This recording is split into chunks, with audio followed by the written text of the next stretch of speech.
அர்ப்பணம் சேனல் சார்பாக அனைவருக்கும் வணக்கம். இன்றைய நாள் இனிமையான நாளாக அமையட்டும். இன்றைய கதையின் பெயர் தேவதை. பூலோகத்துல ஒரு குழந்தை பிறக்க போகுது. அந்த குழந்தை பிறக்கறதுக்கு முன்னாடி கடவுள்கிட்ட பேசிட்டு இருக்கு. அந்த காட்சிய தான் நம்ம இப்ப கேட்க போறோம்.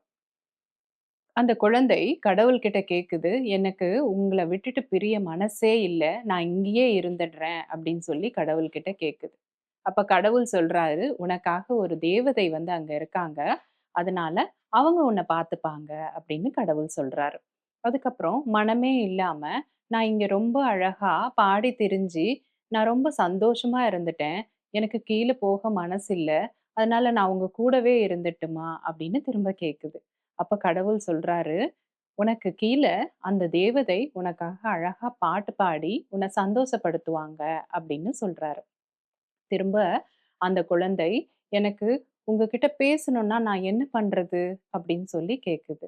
அப்போ கடவுள் சொல்றாரு, "அந்த தேவதை உனக்கு கைய கூப்பி பிரார்த்தனை செய்யணும்னு சொல்லி தருவாங்க."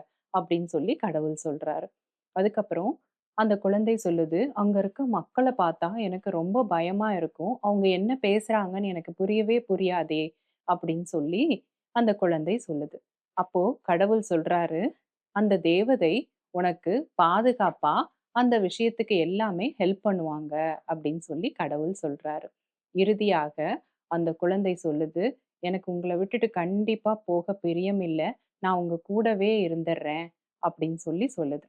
அப்போ கடவுள் சொல்றாரு, "அந்த தேவதை எப்பமே என்ன பத்தி தான் உன்கிட்ட பேசிட்டு இருப்பா. அதனால நீ கவலை கொள்ள தேவையில்லை." அப்படின்னு சொல்லுது. இந்த நேரத்துல அங்க மேல சொர்க்கத்துல ஒரே அமைதி நிலவுது. பூலோகத்துல சின்னதா ஒரு முணுமுணுக்கிற சத்தம் கேட்குது. அப்ப அந்த குழந்தை ரொம்ப அவசரமா சொல்லுது, "நான் கீழ போய் பிறந்துருவேன் இப்போ. சரி, தேவதை தேவதைன்னு சொல்றீங்களே, அட்லீஸ்ட் அந்த தேவதையோட பேரையாவது நீங்க எனக்கு சொல்லுங்க." அப்படின்னு சொல்லி கேட்குது. அப்ப கடவுள் சொல்றாரு, "அந்த தேவதையோட பெயர் முக்கியம் இல்ல. அந்த தேவதைய நீ அம்மான்னு கூப்பிடு." அப்படின்னு சொல்லி சொல்றாரு. இந்த கதையிலிருந்து நாம என்ன கருத்த உணர்றோம் அப்படின்னா, அம்மான்றவங்க கடவுள் கொடுத்த வரம்.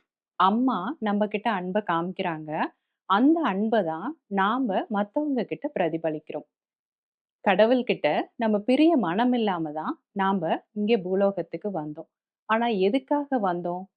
ரொம்ப நம்பிக்கையோட நம்மளுடைய லட்சியத்த அடையணும் தான் வந்தோம். எப்பமே கடவுளோட நம்பிக்கையோட நம்மளுடைய லட்சியத்துல நாம உறுதியாக இருப்போம். அனைவருக்கும் நன்றி.